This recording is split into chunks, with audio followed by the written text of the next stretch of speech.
Dear students, welcome to Gate Smashers. इस video में explain करने जा रहा हूं introduction to computer system which is a part of CBSE class 11 syllabus. तो देखो, क्लास 11th और क्लास 12th के सिलेबस में तो ये है ही, साथ ही साथ बहुत सारे कॉम्पिटिटिव एग्जाम्स हैं जिसमें बेसिक्स ऑफ कंप्यूटर के ऊपर क्वेश्चंस आते हैं। तो इसीलिए इन सारे स्टूडेंट्स को कहीं ना कहीं इन सारे टॉपिक्स की नॉलेज जो है वो होनी बहुत ही जरूरी है, क्योंकि ऑब्वियसली जब इन फ्यूचर जब आप कंप्यूटर साइंस के बारे में पढ़ते हो या इंफॉर्मेशन टेक्नोलॉजी के बारे में पढ़ते हो तो ये जो है वो एक बेसिक कॉन्सेप्ट्स हैं। तो इसीलिए स्टार्ट करते हैं। सबसे पहले डेफिनेशन ऑफ कंप्यूटर से स्टार्ट कर रहे हैं। A computer is an electronic device that can be programmed to accept data which is a input, process it and generate result, that is called a output। तो simple सी बात हम कर रहे हैं कि कंप्यूटर सिस्टम है क्या अपने आप में, कंप्यूटर है अपने आप में क्या है, it is a electronic device जो कि एक्सेप्ट क्या करता है, इनपुट एक्सेप्ट करता है। बहुत सारे डिफरेंट इनपुट डिवाइसेस हैं जो हम अभी बात करेंगे नेक्स्ट में, जैसे कीबोर्ड है, माउस है।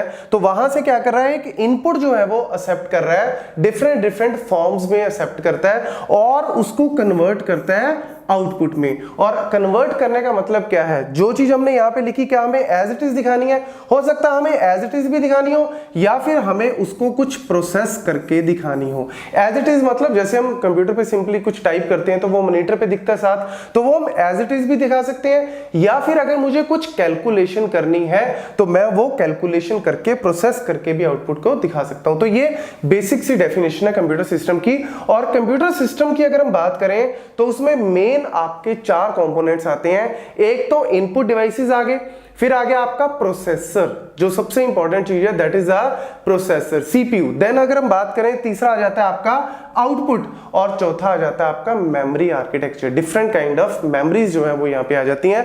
तो ये चार जो है वो मेन कंपोनेंट्स है। A computer that include hardware, operating system that is the main software and peripheral equipments needed and used for the full operation। कहने का मतलब क्या है, हार्डवेयर में हम लोग किसकी बात करते हैं, जैसे इनपुट डिवाइसेस है, कीबोर्ड है, टेंजिबल डिवाइसेस है, कीबोर्ड है, माउस है, या फिर आउटपुट डिवाइसेस है लाइक प्रिंटर है, मॉनिटर है।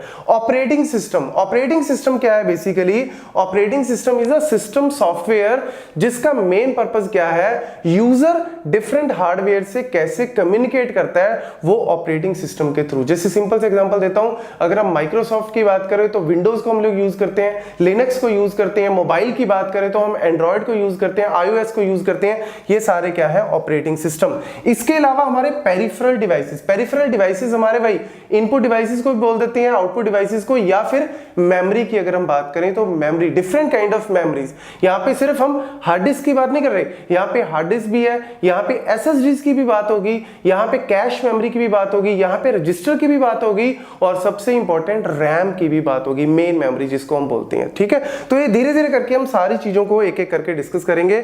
A computer system will only follow the instructions that the user input. ये बड़ी इंपॉर्टेंट चीज है।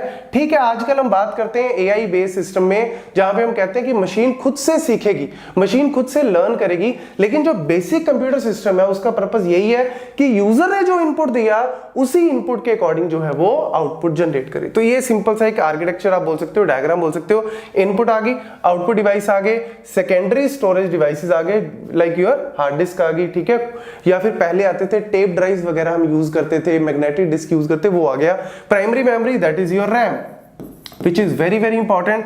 then अगर हम बात करें प्रोसेसर की, तो प्रोसेसर या फिर सीपीयू की बात करें तो उसमें हमारे दो कंपोनेंट्स आ जाते हैं, कंट्रोल यूनिट और एक एएलयू, अर्थमेटिक लॉजिकल यूनिट, जिसका काम क्या है, अर्थमेटिक जैसे कैलकुलेशंस करनी है, एडिशन करना है, सब्ट्रैक्शन करना है, मल्टीप्लिकेशन, वो सारे काम इसने करने हैं। लॉजिकल कैलकुलेशंस करनी है, एंड और वो सारा। कंट्रोल यूनिट इन सारी चीजों को कंट्रोल करना, मतलब हमने कुछ इनपुट, मतलब जैसे कीबोर्ड से प्रेस किया, वो सारी चीज मेरे आउटपुट मॉनिटर पे दिख रही है, तो ये चीजें जो सारी एक दूसरे से कनेक्टेड है उनको कंट्रोल करना बहुत जरूरी है। तो सीक्वेंशियली कैसे हम इंस्ट्रक्शंस को एग्जीक्यूट करते हैं वो कंट्रोल यूनिट का पार्ट है। टाइमिंग सिग्नल्स को जनरेट करना, क्लॉक सिग्नल्स को जनरेट करना, ताकि सारे डिवाइस सिंक्रोनाइज तरीके से प्रॉपर्ली वर्क कर सकें, तो वो कंट्रोल यूनिट का काम। तो ये सारे जो है वो बेसिक कंपोनेंट्स हैं। देन अगर हम बात करें the main part that is a central processing unit, CPU, जिसको हम प्रोसेसर भी बोल देते हैं, माइक्रो प्रोसेसर भी बोल देते हैं, 8085, 8086 इंटेल प्रोसेसर्स, पेंटियम 4 हम बात करते हैं, या फिर कोर टू ड्यूल कोर बात करते हैं, या जैसे अब आजकल हम i3, i5, i7 की बात कर रहे हैं, ये सारे एग्जांपल्स हैं आपके प्रोसेसर के। तो CPU is considered as a brain of the computer, सारे काम इसी ने करने हैं, सारी प्रोसेसिंग इसने करनी है, सारी की सारी कैलकुलेशंस जो है वो इसी ने करनी है। और इसका अगर हम बात करें, इसकी जो चिप है, जो CPU हमारा जो है वो मेनली साथ में इसके क्या होते हैं, एक तो फास्टेस्ट मेमोरी डिवाइसेस है, दैट इज द रजिस्टर्स, लेकिन बहुत स्मॉल इन साइज है, लेकिन इसके साथ साथ ये काम करता है किसके साथ मिलके, main memory, because main memory जो है वो बहुत फास्ट है as compare to the secondary memory. तो जो चीज हमने सेकेंडरी मेमोरी में स्टोर किया हुआ परमानेंट, तो CPU वहां पे जाके उसको एग्जीक्यूट नहीं करता, सेकेंडरी मेमोरी से हम पहले डेटा को, इंस्ट्रक्शंस को कहां पे बुलाते हैं, मेन मेमोरी में बुलाते हैं, और मेन मेमोरी में बुला के उसको क्या करते हैं, एग्जीक्यूट करवाते हैं CPU से। तो ये बेसिक सी कहानी है आपके CPU जो है वो कैसे वर्क करता है। देन अगर हम बात करें इनपुट डिवाइसेस की, तो इनपुट डिवाइस वही हो गया आपका simply devices that enable the user to send the data, information और the control signal to the computer. मतलब कंप्यूटर की तरफ अगर मुझे कुछ भेजना है डेटा, तो उसके लिए हम keyboard, mouse, scanner, barcode scanner, touch screen, microphone, joystick, ये डिफरेंट आपने कहीं ना कहीं यूज भी किए होंगे, तो ये आपने कहीं ना कहीं देखे भी होंगे, यूज करते हैं। इवन आजकल तो और ज्यादा एडवांस हो गया सिस्टम, वॉइस असिस्टेंट भी आने लगे, जैसे सीरी की बात कर लो, या एलेक्सा की बात कर लो, गूगल असिस्टेंट की बात कर लो, जहां पे हम बोल के भी इनपुट अपनी जो है वो दे सकते हैं। तो ये डिफरेंट आपके इनपुट डिवाइस। देन अगर हम बात करें आउटपुट डिवाइस, इनपुट डिवाइस में अगर आपको पूछ लें स्लोएस्ट इनपुट डिवाइस कौन सा है, वो है आपका keyboard. Keyboard is the slowest input device. Then output device की बात करें तो peripheral devices which is used to display the things, projection the things। तो यहाँ पे मतलब ह्यूमन अंडरस्टैंडेबल फॉर्म में चीजों को दिखाना, ताकि ह्यूमन जो है, यूजर जो है वो अच्छे से उसको पढ़ सके, देख सके, अंडरस्टैंड कर सके। तो यहाँ पे हमारे पास आ जाते हैं मॉनिटर, सबसे ज्यादा जो हम लोग यूज करते हैं प्रिंटर, ये दो सबसे ज्यादा यूज होते हैं। जैसे कीबोर्ड और माउस वहां पे सबसे ज्यादा यूज हो रहे हैं, ऐसे ही मॉनिटर और प्रिंटर आपके आउटपुट में सबसे ज्यादा यूज हो रहे हैं। स्पीकर्स हो गए, प्रोजेक्टर्स हो गए, प्लॉटर्स, ये सारे के सारे हम डिफरेंट यूज करते हैं। इनमें अगर हम बात करें सबसे स्लोएस्ट, तो आप बोल सकते हो printer is one of the slowest. इसमें बहुत सारी कैटेगरीज है जो हम आगे जाके डिस्कस करेंगे, अभी एक बार भी हम लोग सारे नहीं, क्योंकि प्रोजेक्टर्स के ऊपर काफी क्वेश्चंस आते हैं, डिफरेंट टाइप्स ऑफ प्रिंटर्स के ऊपर, डॉट मैट्रिक्स प्रिंटर है, या फिर लेजर प्रिंटर है, या फिर आजकल जो 3D प्रिंटर्स कैसे वर्क करते हैं, वो सारा हम लेटर ऑन देखेंगे।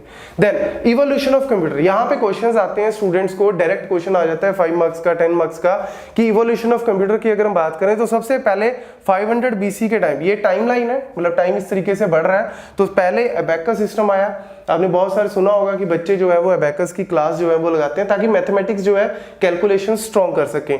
देन पास्कल, बिजार्ले पास्कल ने मैकेनिकल कैलकुलेटर बनाया था 2 डिजिट की एडिशन और सब्ट्रैक्शन के लिए, तो ये 1642 में। Then Charles Babbage, analytical engine जो है वो क्रिएट किया, मतलब मैकेनिकल इंजन था जिसका बेसिकली फंक्शन यही था कि हम कैसे कैलकुलेशंस कर सकते हैं, इनपुट आउटपुट को कैसे हम लोग जो है वो डिस्प्ले करवा सकते हैं, वो एक बेसिक सा कॉन्सेप्ट वहां पे दिया। देन टैबुलेटिंग मशीन, हरमन ने ये कैलकुलेशन जो है टैबुलेटिंग मशीन का इन्वेंशन किया, जहां पे पंच कार्ड्स का जो है वो कॉन्सेप्ट आया। पंच कार्ड्स मतलब एक तरह से जैसे कोई भी जॉब हमें सिस्टम को देनी है, तो हम पंच कार्ड्स के थ्रू, पंच कार्ड्स के ऊपर उसको पंच करके और फिर हम लोग प्रोवाइड करते थे।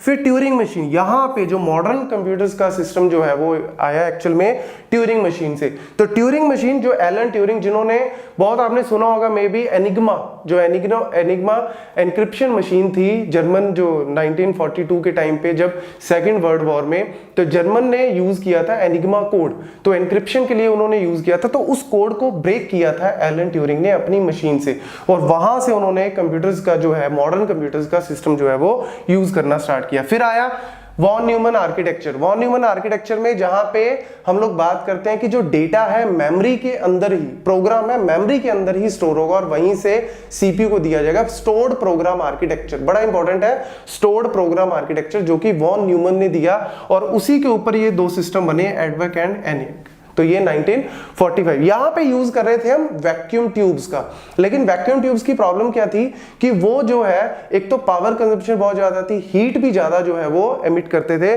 फिर आया कॉन्सेप्ट ऑफ ट्रांजिस्टर्स का, बेल लैब्स ने इंट्रोड्यूस किया सेमीकंडक्टर डिवाइसेस को यूज करके, दैट इज द ट्रांजिस्टर, जहां पे लो पावर कंजम्पशन, हीट भी कम जनरेट हो रही है और कैपेबिलिटी उसकी भी बहुत ज्यादा है, तो इसीलिए ट्रांजिस्टर्स का यूज करना वहां से स्टार्ट किया।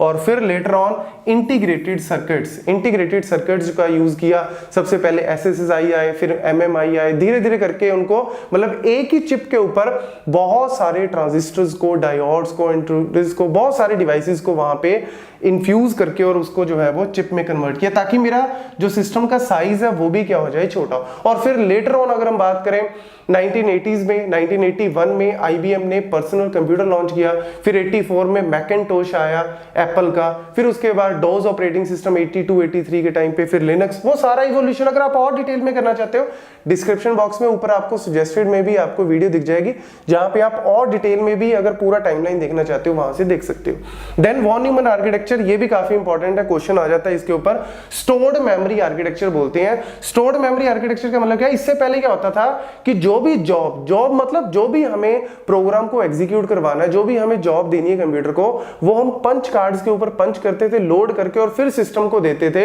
अभी इन्होंने क्या बोला कि यार ऐसा कुछ नहीं होगा, हमें साथ में एक मेमोरी कंपोनेंट लगा देना है, और उस मेमोरी कंपोनेंट के अंदर आप जो भी प्रोग्राम देना चाहते हो, जो भी डेटा देना चाहते हो, उसके अंदर लोड करो, ताकि इजीली सीपीयू उसको क्या कर सके, एक्सेस कर सके, सीपीयू कम्युनिकेट करके और आउटपुट में जनरेट कर सके। तो ये था एक स्टोर्ड मेमोरी आर्किटेक्चर।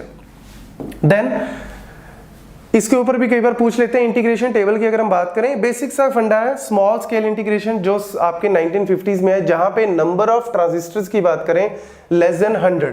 फिर आ गया मीडियम स्केल इंटीग्रेशन 1960 में 100 से 1000 तक के ट्रांजिस्टर्स एक ही चिप के ऊपर जो है वो लगाने लगे।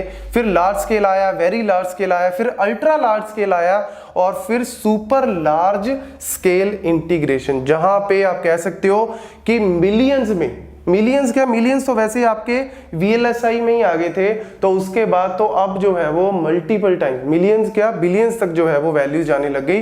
तो ये आपका उतना ही सिस्टम का साइज जो है वो छोटा होने लग गया।